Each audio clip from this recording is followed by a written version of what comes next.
Od czasu do czasu na forum Parlamentu Kanadyjskiego posłowie informują o ważnych wydarzeniach z historii Polski lub mających miejsce w kraju obecnie. Tym razem dwukrotnie głos zabrała Crombie, reprezentująca okręg wyborczy Mississauga-Streetsville. Oto jej wystąpienie z 13 kwietnia, 3 dni po katastrofie prezydenckiego samolotu pod Smoleńskiem.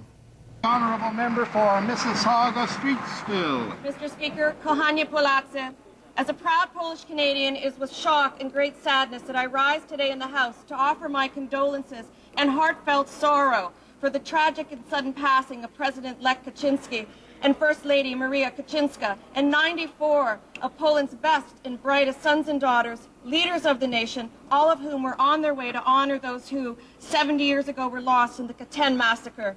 I know President Kaczynski was an integral part of Poland's solidarity movement, and he will be remembered as a man who stood fiercely to protect the principles of democracy and human rights. Mr. Speaker, I pray for him, his wife, and offer my sympathies to his daughters and grandchildren for this senseless tragedy. What a sad twist of fate that the loss of Poland's best and brightest has now happened twice in a generation.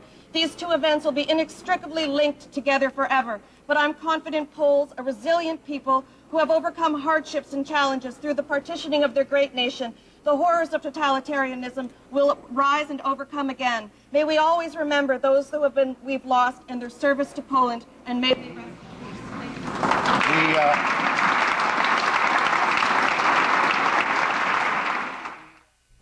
3 maja Crombie poinformowała członków Izby Gmin o przypadającej w tym dniu 219. rocznicy uchwalenia Konstytucji 3 maja. Today is Polish Constitution Day, a day Polish people around the world celebrate with great parades and patriotic festivities. This year, I feel it will also be a day of healing. It hasn't been a month since the death of Poland's late president, Lech Kaczynski, and the First Lady and 94 others killed in that tragic plane crash over Katyn. It has not been uncommon through history to celebrate this day against aversion and hardship.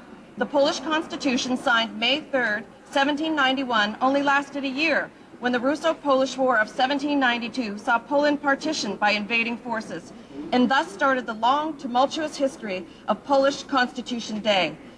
Banned several times throughout history, Polish Constitution Day was restored as an official holiday in April 1990.